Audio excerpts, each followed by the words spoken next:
Video like जरूर कर लीजिए और ऐसे वीडियो लगातार फ्री में पाने के लिए चैनल को तुरंत सब्सक्राइब कर लीजिए और बेल आइकन को जरूर टैप कर लीजिए ताकि आगे भी सारे वीडियो आपको मिलते रहे। यूट्यूब में फॉलो करते हैं तो प्लीज ये वाला फ्री टेलीग्राम चैनल जरूर ज्वाइन कर लीजिएगा। सारे नोटिफिकेशन सारे अपडेट यहीं पे आते हैं, ध्यान रखिए। नमस्कार दोस्तों, एग्ज़ाम प्रिपरेशन में मैं प्रियंका एक बार फिर से आप सभी का स्वागत करती हूं। तो यूपीपीसीएस आरओ 2023 का जो एग्ज़ाम हुआ था, लीक हो गया था, उसके पेपर की एनालिसिस कर रहे हैं हम लोग, उसको सॉल्व कर रहे हैं। और ज्योग्राफी के क्वेश्चंस मैं करवा रही थी, 2 सेट करवा चुकी हूं और बाकी के प्रश्न 2 बचे हुए थे, वो आज मैं करवा दे रही हूँ। और इसके साथ साथ इन्वायरमेंट और एग्रीकल्चर के क्वेश्चन भी एक साथ देख लेंगे, क्योंकि इन्वायरमेंट से क्वेश्चन काफ़ी कम इस बार पूछे गए थे, तो इनको मैंने एक ही वीडियो में कंबाइन कर लिया है। आप यहाँ पर इस वीडियो में एग्रीकल्चर और इन्वायरमेंट से जितने भी प्रश्न आए थे वो एक साथ हल कर लेंगे। तो कुछ बच्चे न्यू होंगे इस चैनल पर, उनकी जानकारी के लिए बता दूं, ये क्लास डेली रात को 9 बजे आती है। बाकी जो लोग मुझे फॉलो कर रहे हैं उन्हें पता है इस क्लास का टाइम। और दोपहर 1 बजे भी क्लास आती है, जिसमें आप जीएस सेक्शन कवर कर सकते हैं। और प्लेलिस्ट बनी हुई है चैनल पर, कोई प्रॉब्लम है आप कमेंट कीजिएगा, मैं आपको प्लेलिस्ट शेयर कर दूँगी। तो उन प्लेलिस्ट को आप फॉलो करते रहिए, आपके एग्ज़ाम पॉइंट ऑफ व्यू से बहुत हेल्पफुल रहेंगे। तो आज के प्रश्नों को स्टार्ट करते हैं। आज का जो सबसे पहला प्रश्न है वो है कोयले के बारे में। देखिए, जो सीरियल नंबर पड़ा हुआ है वो इसलिए कि अगर किसी भी क्वेश्चन में डाउट है वो आप यहाँ पर मुझे क्वेश्चन भेज करके बता पाएंगे।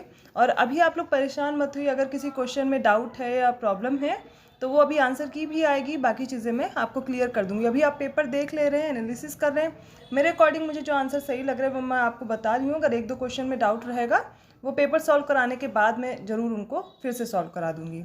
तो क्वेश्चन है कि कोयले के संदर्भ में निम्नलिखित कथनों पर विचार कीजिए। पहला स्टेटमेंट है, भारत दुनिया में कोयले के अग्रणी उत्पादकों में से एक है। सेकंड स्टेटमेंट है, भारत के झारखंड और छत्तीसगढ़ जैसे राज्यों में कोयले के विशाल भंडार हैं। इसका राइट आंसर हो जाएगा ऑप्शन बी। दोनों ही स्टेटमेंट करेक्ट दिए गए हैं। भारत दुनिया में कोयले के अग्रणी उत्पादकों में से एक है। और यहाँ पर जो झारखंड और छत्तीसगढ़ है, यहाँ पर आप देखेंगे कोयले के बहुत ज़्यादा भंडार देखने को मिलते हैं। तो दोनों ही स्टेटमेंट करेक्ट हो जाएंगे, ऑप्शन बी राइट होगा। अगला प्रश्न है, भारत का कौन सा राज्य है जहाँ पर चूना पत्थर, जिप्सम, नमक और जस्ता के भंडारण देखने को मिलेंगे? और इसका राइट आंसर हो जाएगा option D. Option D right है, क्योंकि राजस्थान में चूना पत्थर, जिप्सम, नमक और जस्ता के भंडारण देखने को मिलते हैं और ये इसीलिए प्रसिद्ध है। ज्योग्राफी के क्वेश्चन मैंने सारे कंप्लीट करा दिए हैं जो इस पेपर में पूछे गए थे। अब एग्रीकल्चर और इन्वायरमेंट के जितने भी प्रश्न पूछे गए हैं वो भी एक ही साथ कवर कर लेंगे। तो ये 18 नंबर का क्वेश्चन है, एगमार्क के संबंध में निम्नलिखित कथनों में से कौन सा या कौन से कथन सही दिए गए हैं? पहला स्टेटमेंट है, एगमार्क कृषि उत्पादों की गुणवत्ता का सूचक है। सेकंड स्टेटमेंट है, एगमार्क का जो प्रमाण पत्र है वो भारतीय खाद्य निगम द्वारा जारी किया जाता है। इसका राइट आंसर हो जाएगा ऑप्शन डी। इसमें जो पहला स्टेटमेंट है वो बिल्कुल सही दिया गया है कि एगमार्क किसी उत्पादों की गुणवत्ता का सूचक होता है, लेकिन ये विपणन निदेशालय द्वारा जारी किया जाता है, ना कि भारतीय खाद्य निगम द्वारा। और यहाँ पर पूछा गया था कौन सा उत्तर सही है, तो पहला स्टेटमेंट सही है, सेकंड रॉन्ग है, इसलिए ऑप्शन डी राइट हो जाएगा। अगला प्रश्न देखिए, भारत में वन्य जीवों के संरक्षण के संदर्भ में निम्नलिखित में से कौन से या कौन सा कथन सही दिया गया है? तो पहला स्टेटमेंट है, वन्य जीव संरक्षण अधिनियम है 1972 का, ये केवल जंगली जानवरों की सुरक्षा के लिए कानूनी ढांचा प्रदान करता है। और सेकंड स्टेटमेंट है, प्रोजेक्ट एलिफेंट का लक्ष्य केवल जंगली एशियाई हाथियों का संरक्षण करना है। तो यहाँ पर आप देखेंगे दोनों ही स्टेटमेंट आपको इनकरेक्ट दिए गए हैं, इसलिए ऑप्शन डी राइट होगा। वन्य जीव संरक्षण अधिनियम केवल जंगली जानवरों के लिए नहीं, ये पौधों के लिए भी लागू होता है। और प्रोजेक्ट एलिफेंट लॉन्च किया गया है तो ये सभी हाथियों के लिए होगा, ना कि केवल जंगली हाथियों की सुरक्षा करेगा। तो ऑप्शन डी यहाँ पर राइट है।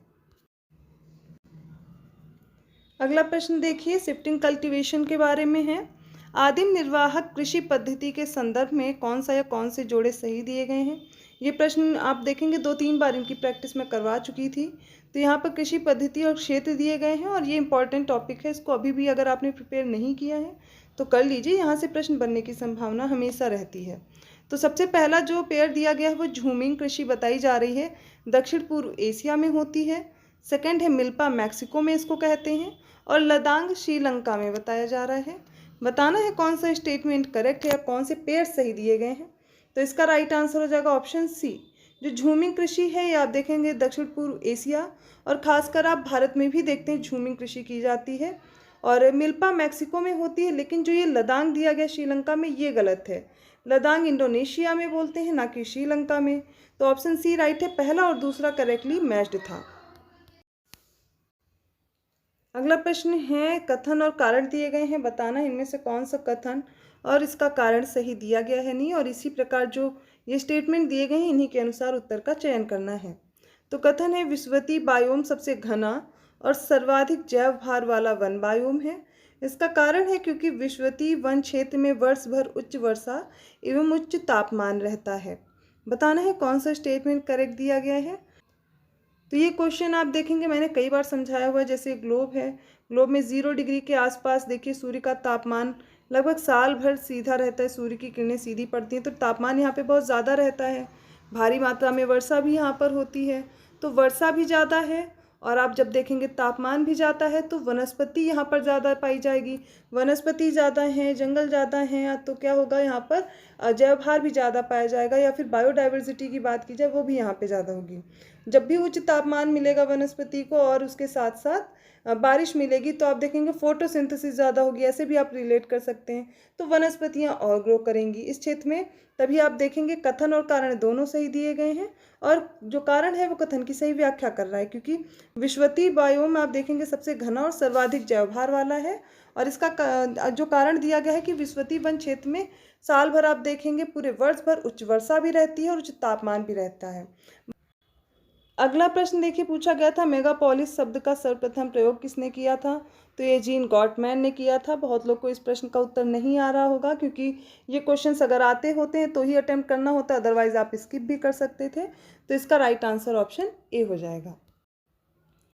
अब इस प्रश्न में सूची 1 को सूची 2 से सुमेलित करना था। एक तरफ अनुसंधान संस्थान है, दूसरी तरफ शहर दिए गए हैं, तो इनको बताना था इनमें से कितने करेक्टली मैच्ड दिए गए हैं। जैसे कि पहला है शुष्क वन अनुसंधान संस्थान जोधपुर में, सेकंड था हिमालय वन अनुसंधान संस्थान देहरादून में, थर्ड है वर्षा वन अनुसंधान संस्थान जोरहाट में, और फोर्थ था उष्णकटिबंधीय वन अनुसंधान संस्थान जबलपुर में। देखिए यहाँ पर जिसको ये आ रहे थे याद, तो ही ये क्वेश्चन अटेम्प्ट किया जा सकता था, अदरवाइज यहाँ पर स्किप भी कर सकते थे, क्योंकि देखिए चारों ही मैच दिए गए थे। ऑप्शन बी राइट होगा, सारे ही मैच हैं। अब ये सारे याद होते तो अटेम्प्ट करना सही था, अदरवाइज इनको स्किप कर सकते थे। पेपर इसीलिए मॉडरेट प्रकृति का था, थोड़ा टफ था, क्योंकि ऐसे क्वेश्चन इस बार ही देखने को मिले हैं, पैटर्न चेंज हुआ है, तो ऐसे प्रश्नों के लिए अब आगे से प्रिपेयर रहना पड़ेगा। इसके बाद बताना है बीज गुणन चरणों की निम्नलिखित घटनाओं पर विचार करें और उन्हें प्रारंभिक चरण से अंतिम चरण तक सही काल क्रमानुसार व्यवस्थित करना है। इसमें सबसे पहले प्रजनक बीज दिया गया है, फिर आधारी बीज है, थर्ड है प्रमाणित बीज, और फोर्थ है केंद्रक बीज। तो इसका राइट आंसर हो जाएगा ऑप्शन डी। सबसे पहले केंद्रक बीज होगा और उसके बाद प्रजनक बीज, प्रजनक बीज के बाद आप देखेंगे आधारी बीज, और लास्ट में प्रमाणित बीज होगा। ऑप्शन डी राइट होगा। अगला प्रश्न देखिए, नीचे 2 कथन दिए गए, एक कथन है, दूसरा कारण है, सही उत्तर का चयन करना है। तो पहला कथन है, अनाज वाली फसलों के साथ अंतरासस्यन के रूप में शामिल होने पर दलहनें पूरक फसलों के रूप में कार्य करती हैं। इसका कारण है, मूसला जड़ प्रणाली वाली दलहनें रेशेदार जड़ प्रणाली वाले अनाजों की फसलों के साथ पोषक तत्वों और नमी के लिए प्रतिस्पर्धा नहीं करती हैं। अब इसको समझिए। बोला जाता है कि जो अनाज वाली फसल है इसके साथ में आप देखेंगे पूरक के रूप में दलहनी फसल भी बोई जा सकती है। ऐसा क्यों है? क्योंकि ये आपस में कंपटीशन नहीं करती हैं न्यूट्रिशन के लिए या पोषक पदार्थों के लिए या पानी के लिए, नमी के लिए। ये आपस में एक दूसरे की ग्रोथ को रोकने का कार्य नहीं करती, तो एक दूसरे पे कोई प्रभाव इनकी वजह से नहीं पड़ता है। इसलिए आप देखते हैं दोनों एक दूसरे की पूरक फसल हो जाती है, अनाज के साथ दलहन बोना। तो कथन और कारण दोनों सही दिए गए हैं और कारण कथन की सही व्याख्या करता है, इसलिए ऑप्शन डी राइट होगा। इस बार आप प्रश्नों में देख रहे थे, सभी प्रश्नों में जो ये ऑप्शंस हैं ये ऊपर नीचे करके दिए गए थे। ये भी बहुत कंफ्यूजिंग हो रहा था और टाइम बहुत ज़्यादा ले रहा था। अब ये प्रश्न है, सूची 1 को सूची 2 से सुमेलित करना है। डायरेक्ट एक दिवस नहीं दिया गया था, आपको इस बार मैच करने को दिए गए थे और प्रश्न ऐसे ही आने वाले हैं। तो जितने भी दिवस याद कीजिए, आप उनके थीम याद कीजिए, कैसे याद करना है, इनको मैच करने के लिए ही दिया जा सकता है। तो सबसे पहले विश्व जनसंख्या दिवस है, विश्व वन्य जीव दिवस है, विश्व ओजोन दिवस है, ऑप्शन डी है विश्व स्वास्थ्य दिवस है। अब इनमें दिनांक देखिए क्या क्या दिया गया है। तो 3 मार्च है, 11 जुलाई है, 7 अप्रैल है और 16 सितंबर है। इसमें देखिए विश्व जनसंख्या दिवस आप सभी को याद होगा, तो सबसे पहले ए का 2 मैच कर लीजिए और कहाँ कहाँ दिया गया था, तो थर्ड और फोर्थ ऑप्शन में, तो ये पहले वाले कट गए, बचा कौन, सी और डी वाला। ओजोन दिवस बहुत बार आप लोग इसके बारे में सुनते हैं, तो इसका हो जाता 16 सितंबर। दो तो आपको पता चल गए ना, सी का जहाँ पे भी 4 दिया गया वही राइट आंसर था, ऑप्शन डी मिल गया ना। दो भी तैयार हो तो भी आपका काम हो जाता। ऑप्शन डी का होगा 3 अप्रैल 7, अर्थात विश्व स्वास्थ्य दिवस 7 अप्रैल को मनाया जाता है और विश्व वन्य जीव दिवस 3 मार्च को। ऑप्शन डी राइट होगा। इसी के साथ जनगणना के भी प्रश्न आप देख लीजिए। ये 2 प्रश्न हैं। भारत की 2011 की जनगणना के अनुसार बताना था भारत की जनसंख्या जो है नगरीय, उसका प्रतिशत कितना था। 30.7%, ऑप्शन बी है 31.2%, ऑप्शन सी है 31.8% और ऑप्शन डी है उपरोक्त में से कोई नहीं, और इसका राइट आंसर हो जाएगा ऑप्शन बी 31.2%। नेक्स्ट है 2011 की भारत की जनगणना के अनुसार घटते जनसंख्या घनत्व वाले राज्यों का निम्नलिखित में से कौन सा एक सही क्रम है। बिल्कुल इजी सा प्रश्न था, आसानी से आप कर सकते थे। तो पहले ऑप्शन में था पश्चिम बंगाल, बिहार, उत्तर प्रदेश, फिर केरल। ऑप्शन बी में बिहार, पश्चिम बंगाल, उत्तर प्रदेश, फिर केरल था।